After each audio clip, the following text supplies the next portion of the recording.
ठीक है। तो आज हम लोग प्रैक्टिकल कौन सा कर रहे हैं बेटा? टाइट्रेशन। टाइट्रेशन का मतलब होता है अनुमापन। अनुमापन का मतलब क्या है? अनुमापन किसको कहते हैं? तो अनुमापन का डेफिनेशन होता है बेटा किसी एक विलयन की सांद्रता की सहायता से दूसरे विलयन की सांद्रता को ज्ञात करना। जैसे हमारा ऑब्जेक्ट क्या है? फेरस अमोनियम सल्फेट का विलयन है। अब इसकी नॉर्मलता या मोलरता हम लोग कोई भी लेकर के चेंज कर सकते हैं। जो नॉर्मलता का विलयन हमको बनाना है N/20 फेरस अमोनियम सल्फेट, जिसको आप मोर सॉल्ट भी कहते हो, मोहर लवण जिसको कहा जाता है, इसकी सहायता से केमिनोफोर जो आपको दिया जाएगा पोटेशियम पर मैंगनेट, उस विलयन की आपको सांद्रता ज्ञात करनी है। वो सांद्रता आपकी नॉर्मलता में भी हो सकती है, मोलरता में भी हो सकती है और ग्राम प्रति लीटर में भी हो सकती है। ये सारी जो तीनों वैल्यू आप नॉर्मलता, मोलरता और ग्राम प्रति लीटर निकालोगे, ये सारी उसकी क्या है? सांद्रता, कंसंट्रेशन है। तो इनका सबसे पहले बेटा यहाँ पे आप देख लोगे कि इसमें क्या क्या केमिकल यूज होंगे। तो केमिकल में हमारे पास फेरस अमोनियम सल्फेट यूज होगा, केमिनोफोर यूज होगा, डाइल्यूट H2SO4 यूज होगा, ये सारे केमिकल यूज होंगे। और इस अभिक्रिया में या इस प्रैक्टिकल में पोटेशियम पर मैंगनेट केमिनोफोर जो होता है वो स्वयं सूचक का कार्य करता है। आपको एग्जामिनर पूछ सकते हैं कि इस टाइट्रेशन में क्या आप अलग से कोई सूचक जैसे फिनाफ्थलीन या मेथिल ऑरेंज, क्या अलग से कोई सूचक डालते हो? तो आप बताओगे इसमें कोई अलग से सूचक का प्रयोग नहीं किया जाता। इसमें केमिनोफोर ही सेल्फ इंडिकेटर होता है, स्वयं सूचक होता है। तो सबसे पहले बच्चों हम लोग क्या बनाएंगे? फाइल में तो आपको बताया ही जाए कैसे लिखना है। सबसे पहले हम लोग बनाते हैं मानक विलयन। मानक विलयन कैसे बनाएंगे? स्टैंडर्ड सॉल्यूशन कैसे बनाया जाता है? तो स्टैंडर्ड सॉल्यूशन बनाया किस में जाता है? वो फ्लास्क होता है, मेजरिंग फ्लास्क। कौन सा फ्लास्क है? Measuring flask. वहां से बेटा एक मेजरिंग फ्लास्क हमें उठा के, वो कोनिकल फ्लास्क है, लेते आओ, ठीक है ना, मेजरिंग फ्लास्क। तो ये आप देख सकते हो कि ये क्या है बेटा? मेजरिंग फ्लास्क, जिसको अनुमापन फ्लास्क भी कहा जाता है, ठीक ना। इसी फ्लास्क में यहाँ एक निशान बना होगा, जो ये निशान यहाँ पे इंडिकेट करता है कि यहाँ से लेके यहाँ तक अगर आप सोल्यूशन बनाओगे तो ये 250 ml का बेटा आपका सोल्यूशन तैयार हो जाएगा, ठीक है। तो हमको इसी मेजरिंग फ्लास्क में मानक विलयन तैयार करना है। मानक विलयन तैयार करने के लिए हमको फेरस अमोनियम सल्फेट कितना ग्राम तौलना है, ये कैसे पता चलेगा? तो इसका फार्मूला लगा देंगे NEB/1000। इसका मतलब बेटा नॉर्मेलिटी जो आपने लिया है, नॉर्मेलिटी आपका क्या हो गया? N/20 हो गया। और फेरस अमोनियम सल्फेट का तुल्यांकी भार, इक्विवेलेंट वेट कितना होता है? 392। ये आपको पूरा फार्मूला याद होना चाहिए। और इसका अणुभार, मॉलिक्यूलर मास कैसे इसका 392 आता है, तुल्यांकी भार कैसे 392 आता है, ये आना चाहिए। एग्जामिनर आपसे पूछेंगे वाइवा के समय में। तो 392 हो गया। और ये जो 250 ml विलयन बेटा मेजरिंग फ्लास्क में है, वो 250 ml हम लोग यहाँ से लेंगे, क्योंकि हमारा मेजरिंग फ्लास्क कितने ml का है? 250 ml का। और इंटू हो गया बेटा 1000। ये कैलकुलेशन किया तो आपको कितना आ रहा था? 4.9 ग्राम आपको वेट करना है, ठीक है ना। अब हम लोग क्या करेंगे बेटा? हमारे पास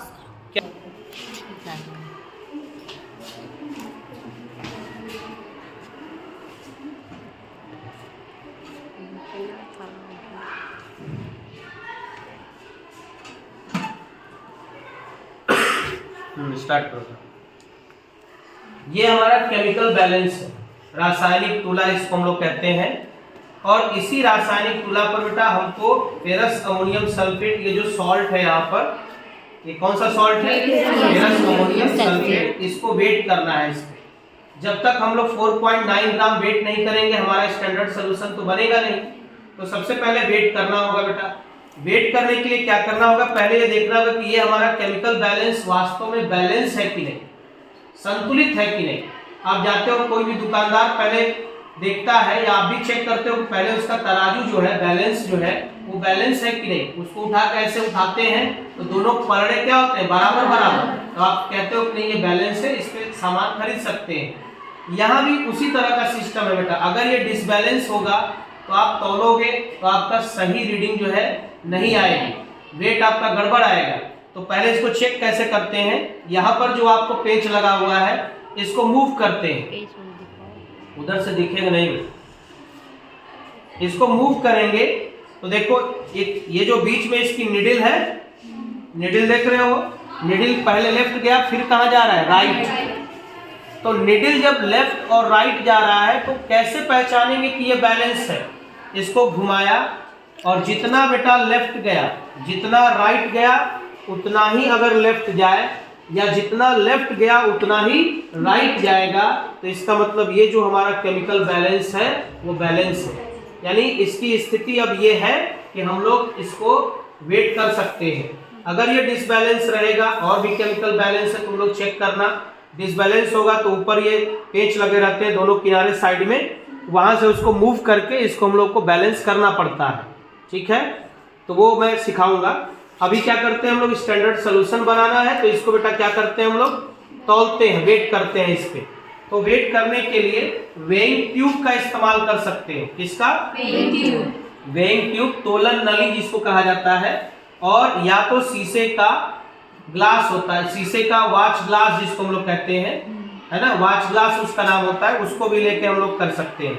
लेकिन हम चाहे तो बराबर बराबर टुकड़ा ऐसे कागज का ले करके भी कर सकते हैं, दोनों टुकड़े बराबर बराबर कटे रहेंगे, कोई बड़ा छोटा नहीं रहेगा। अब हमको 4.9 ग्राम तौलना है।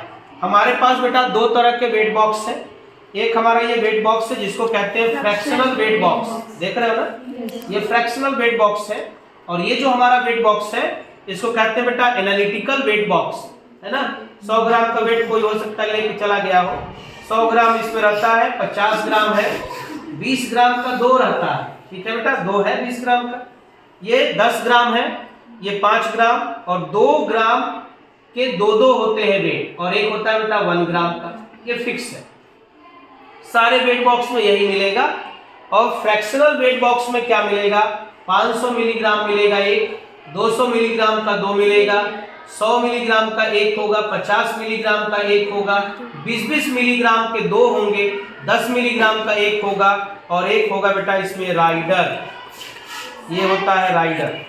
राइडर का प्रयोग हम लोग कब करेंगे, और क्या है बेटा, राइडर, ये देख रहे हो एल्युमिनियम वायर का बना हुआ ये होता है, इसको राइडर बोलते हैं, इसको केमिकल बैलेंस पे ही रखा जाता है। और राइडर का प्रयोग कब किया जाता है, एग्जामिनर प्रश्न पूछते हैं, तो राइडर कब प्रयोग करोगे, जब दशमलव के तीसरे और चौथे खाने का मान ज्ञात करना हो तो राइडर का प्रयोग करेंगे। तो वहां पर दशमलव का तीसरा चौथा खाना है नहीं क्योंकि 4.9 ग्राम है। या राइडर का प्रयोग तब करेंगे जब 10 मिलीग्राम से कम का वेट करना हो, तब किसका प्रयोग करेंगे, राइडर का। वैसे अभी राइडर का प्रयोग करने यहाँ कोई जरूरत है नहीं। तो 4.9 ग्राम तौलना है, तो 4.9 का मतलब 4 जो है वो ग्राम में है और जो 9 है वो मिलीग्राम है, तो वो 9 मिलीग्राम नहीं है, 900 मिलीग्राम है। दशमलव के बाद जो स्थान तुरंत रहेगा उसमें 100 से मल्टीप्लाई कर लो, तो 900 मिलीग्राम है। तो हम लोग क्या करेंगे, पहले इसे बेटा 4 ग्राम रख दिए, अब 900 मिलीग्राम को कैसे रखोगे, 500 मिलीग्राम, ये 500 मिलीग्राम है, और 200 मिलीग्राम के कितने ले लेंगे, 2, 5 4 हो गया 9, ये हमने रख दिया इस पे 900 मिलीग्राम। इधर का काम बेटा खत्म हो गया, बंद कर दिया। अब इस साइड में हम लोग को क्या करना है, सॉल्ट को वेट करना है। किसको वेट करना है, सॉल्ट क्या है हमारा, फेरस अमोनियम सल्फेट, ये फेरस अमोनियम सल्फेट है, इसको बेटा हम लोग इस पे डालेंगे। और कैसे चेक करेंगे कि ये बैलेंस है कि नहीं, वैसे ही तरीका होगा, पहले इसको देखते हैं। अब देखो इसको मूव करा रहे हैं तो इसका निडल देखो एक ही साइड गया, उधर जा नहीं रहा है, जिस साइड इसका निडल जा रहा है उस साइड में हल्का है, उस साइड में क्या है, हल्का। इसका मतलब और वेट हम लोगों को चाहिए, तो वेट हम लोग इसमें और डालेंगे, और बीच बीच में हम लोग उसको मूव करके देख भी सकते हैं। कागज़ थोड़ा सा चौड़ा होना चाहिए बेटा, जिससे कि आपका सॉल्ट जो है इस तुला पे ना गिरे, ठीक ना, चौड़ा होना चाहिए। अब देखो उस साइड जाने लगा, इसका मतलब सॉल्ट हमारा ज़्यादा हो गया। ज़्यादा हो गया तो हमें क्या करना पड़ेगा, कम करना पड़ेगा, कम करना पड़ेगा। इसको थोड़ा कम करके चेक करते हैं क्या पोजीशन है इसका। अभी ज़्यादा ही है,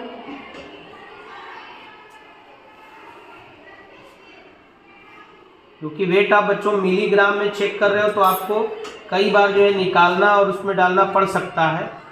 अभी भी ज़्यादा है।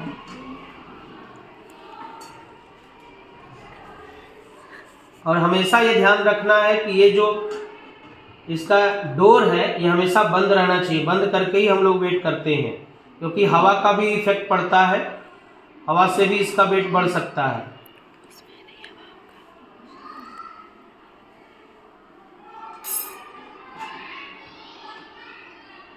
अभी भी जा रहा है लेफ्ट में ही।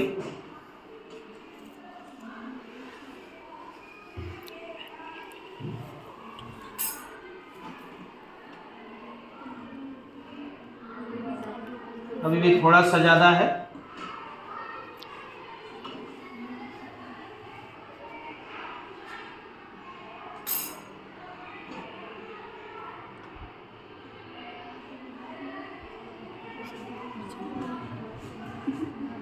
ज़्यादा है, लेफ्ट गया अभी थोड़ा सा ज़्यादा है। इस प्रैक्टिकल में पेशेंस चाहिए बेटा, ये तुरंत जादू नहीं है कि हो जाएगा, इसमें वेट करने में समय लगता है।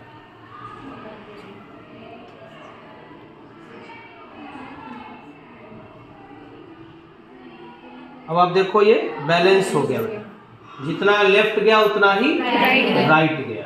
अब ये हमारा केमिकल जो है तैयार हो गया फॉस्फोरेट। तो अभी क्या करेंगे, ये हमारा मेजरिंग फ्लास्क, क्या है ये मेजरिंग फ्लास्क। इसमें हम लोगों को बेटा मानक विलयन तैयार करना है, जो हम लोगों ने सॉल्ट को तौला है 4.9 ग्राम। इसको अम्लीय माध्यम में बनाना है, इससे पहले इसमें क्या मिलाएंगे, डाइल्यूट H2SO4 आधा से थोड़ा कम ले लेंगे। डाइल्यूट H2SO4 इसमें मिला दिया गया। इसके बाद बेटा इसमें क्या करेंगे, सॉल्ट डालेंगे। जो हम लोगों ने वेट किया है उसको सावधानी पूर्वक उस सॉल्ट को निकालेंगे और इसमें हम लोग डाल देंगे। ठीक है, डाल दिया सॉल्ट। तो देखो क्या करेंगे बेटा, इस सॉल्ट में अभी तो ये सॉल्ट टिप के ऊपर ही है, गया नहीं है, तो थोड़ा सा इसमें डिस्टिल वाटर डाल देंगे, जिससे कि ये सॉल्ट घुल करके अंदर चला जाए। चला गया। सॉल्ट के जाने के बाद पूरा डिस्टिल वाटर इसमें भर मत देना, ऊपर गर्दन तक इसको भर दो। पूरा भर दोगे तो ये घुलेगा नहीं। तो इसको अगर हमको घुलाना है तो थोड़ा कम ही भरोगे, उसका हथेली पे बेटा इसको शेक करेंगे। इस तरीके से शेक करोगे तब जाकर के घुलेगा। 2 मिनट का समय लगेगा। देखो अभी सॉल्ट इसमें दिख रहा है ना, लेकिन जल्दी घुल जाएगा।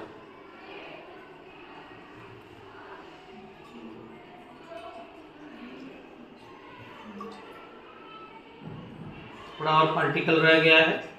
2 मिनट से भी कम लगता है घुलने में, ज़्यादा समय नहीं लगेगा। लेकिन अगर तुम लोग पूरा भर दोगे तो शेक कर नहीं पाओगे तो जल्दी घुलेगा नहीं, फिर उसको छोड़ना पड़ेगा आधा घंटा।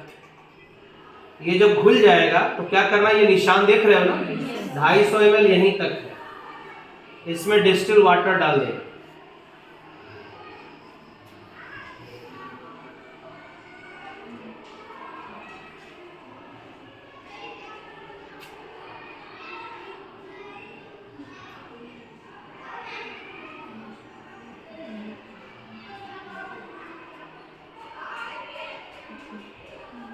हो गया। ये हमारा बेटा स्टैंडर्ड सॉल्यूशन तैयार हो गया, मानक विलयन हमारा तैयार हो गया। ठीक है, ऑफ करो। ठीक है, तो अब देखो ये मेजरिंग फ्लास्क है, इसमें हमारा 250 ml का सॉल्यूशन तैयार है। ठीक ना, ये क्या बेटा, ये कौन सा उपकरण है, इसका नाम होता है पीपेट। क्या नाम है इसका, इसको पीपेट बोलते हैं। इस पीपेट को इसमें डीप करेंगे। डीप करने के बाद यहाँ एक निशान बना है जो कि 25 सीसी तक का, 25 ml इससे हम लोग खींचते हैं। तो 25 ml इसको खींचना है। मुंह में चला गया तो मुंह में चला भी जाएगा तो कोई दिक्कत नहीं है, पी लेना। डाइल्यूट एसिड है ये। बेहोश यहाँ से थोड़ा थोड़ा हम लोग बेटा अंगूठे को सरकाएंगे, केमिकल नीचे आएगा और जैसे ही यहाँ तक पहुँचेगा है ना, जैसे ही वहाँ पहुँचेगा वहीं से हम लोग उसको रोक देंगे। यही तुम लोगों को पानी पे प्रैक्टिस कर लेना पहले, तब केमिकल खींचना है। तो खींचा हमने 25 सीसी और उसको डाल दिया बेटा किसमें, कोनिकल फ्लास्क। ये हमारा कोनिकल फ्लास्क है। अब इस कोनिकल फ्लास्क में हम लोग बेटा एक टेस्ट ट्यूब इसमें सल्फ्यूरिक एसिड डालेंगे, डाइल्यूट अम्लीय माध्यम प्रदान करने के लिए एक टेस्ट ट्यूब क्या डालेंगे, सल्फ्यूरिक एसिड डाल। ठीक है, और जितनी बार ये प्रैक्टिकल करेंगे 3-4 रीडिंग जितना भी तुम लेते हो उतना ही बार तुमको उसमें सल्फ्यूरिक एसिड डालना है। तो हमारा ये स्टैंडर्ड सोल्यूशन है। 25 सीसी खींचा, एक टेस्ट ट्यूब इसमें मिला दिया सल्फ्यूरिक एसिड। अब ब्यूरेट के साथ इसका अनुमापन करेंगे, टाइट्रेशन करेंगे। तो देखोगे यहाँ से जब इसको हम लोग बेटा ड्रॉप इसमें गिराएंगे और शेक करेंगे तो जो भी कलर इसमें आ रहा है केमिनोफोर का वो क्या होगा बेटा, गायब होता जा रहा है। कलर क्या हो रहा है, गायब। तो हमको वो रीडिंग लानी है बेटा जिससे कि हल्का कलर पिंक हो जाए। तो कल का जो प्रैक्टिकल हम लोगों ने किया था वो रीडिंग आ रहा था 30 के बाद ही आ रहा था, है ना। तो ये देखते जाओगे बूंद बूंद करके इसमें हम मिला रहे हैं। इसको 0 से लेके यहाँ से लेके पूरा काउंट होता है बेटा, 50 से ऊपर 0 है, इसको 0 से लेके 50 तक भरा गया है। और जितनी बार प्रैक्टिकल करेंगे हमेशा ब्यूरेट का पाठ्यांक देखो लिखवाए हैं 0, यानी फिर उसको उतने तक भर करके दोबारा खींचेंगे, एक टेस्ट ट्यूब सल्फ्यूरिक एसिड डालेंगे, फिर इसके साथ टाइट्रेशन करेंगे।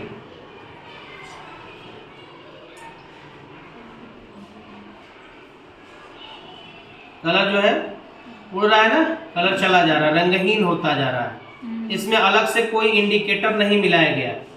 इस प्रैक्टिकल में इंडिकेटर का काम कौन कर रहा है, केमिनोफोर स्वयं सूचक का कार्य करता है, सेल्फ इंडिकेटर होता है।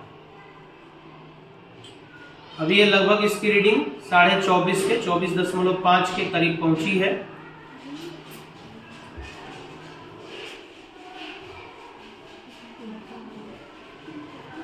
और हमको प्रैक्टिकल कैसे समझ में आएगा बेटा कि कंप्लीट हुआ, तो जहां पर हल्का गुलाबी कलर आएगा उसको कहते हैं बेटा अंतिम बिंदु। क्या कहते हैं, एंड पॉइंट उसको कहा जाता है। अगर एग्जामिनर आपसे पूछा कि अंतिम बिंदु से आप क्या समझते हैं तो आप बताओगे कि जहां पर प्रैक्टिकल जो है हमारा कंप्लीट हो जाता है वही क्या होता है, अंतिम बिंदु होता है। विलेन हल्का पिंक आएगा, हल्का गुलाबी आ जाएगा तो वो अंतिम बिंदु होता है। अब आएगा बेटा 32-33 तक आ रहा था कल। तो जब रीडिंग नजदीक आने वाला रहता है तो हमें 1-1, 2-2 बूंद केवल डालेंगे, चेक करते रहेंगे। 33 के बाद ही कल आया था।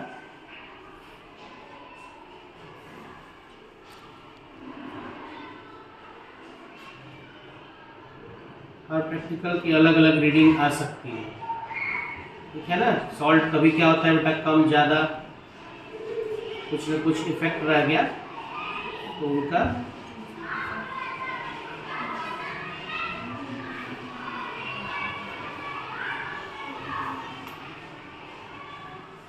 जितने पर भी आए वही रीडिंग हम लोगों को लेनी है। आया हल्का, ये हल्का पिंक कलर जैसे ही आएगा एकदम सही आया बेटा, एग्जैक्ट जितने पे आया वो हमारी क्या हो जाएगी, पहली रीडिंग होगी। यही सेम फिर क्या करना है काम, इसको बेटा हम लोग को गिरा देना है, ठीक है। वापस इसको 0 से लेके 50 तक भर देना है, फिर इसमें पीपेट डालना है और वापस इसमें डालना है, खींचना है। एक टेस्ट ट्यूब सल्फ्यूरिक एसिड मिलाना है। मिलाने के बाद क्या करेंगे हम लोग, केमिनोफोर के साथ टाइट्रेशन करेंगे। सेकंड रीडिंग, थर्ड रीडिंग, ऐसे ही सारे रीडिंग हम लोग क्या करेंगे, निकालेंगे। रीडिंग निकालने के बाद तुम लोगों ने देखा होगा बोर्ड पे आते बाद एक चार्ट बना होगा जिससे बेटा आपको क्रम संख्या यानी कितने आप प्रैक्टिकल 3 रीडिंग कर रहे हो। उसके बाद आपको फेरस अमोनियम सल्फेट का आयतन लिखा रहेगा, तो आप 25 सीसी हमेशा 25 ml ले रहे हो कि नहीं। उसके बाद आता है ब्यूरेट का पाठ्यांक। ब्यूरेट का पाठ्यांक आता है, उसमें 2 तरह का कॉलम होता है, एक होता है प्रारंभिक और एक होता है बेटा अंतिम। तो प्रारंभिक हमेशा हम लोग 0 0 ही लेते हैं, और अंतिम वाला ये 3 रीडिंग बेटा जो आपने प्रैक्टिकल अभी किया वो आपका रीडिंग हो जाएगा। इसको हम लोग कहते हैं। और फाइनल जो है केमिनोफोर का आयतन जो होगा वो क्या हो जाएगा, केमिनोफोर का जो फाइनल आयतन होगा उसको हम लोग कहेंगे V2। ये कहां से आएगा, इन तीनों में से चाहो तो इनका एवरेज भी निकाल सकते हो, या 2 रीडिंग कोई भी सेम आ रही है वही आपका हो जाएगा फाइनल केमिनोफोर का आयतन। ये हो गया आपका V1 और ये क्या हो गया V2। फार्मूला लगा देना N1V1 = N2V2। एक तरफ फेरस अमोनियम सल्फेट, दूसरे तरफ हो गया केमिनोफोर। इसकी नॉर्मेलिटी N/20। वॉल्यूम आपने कितना लिया, कितना खींचा है बेटा 25 ml। और N2 आपको नॉर्मलता इसकी ज्ञात करनी है, और V2 कितना रखोगे, ये जितना आया हुआ है वो V2 यहाँ रख दोगे, कैलकुलेट करोगे, यही इसका क्या हो जाएगा आंसर आ जाएगा। ठीक है।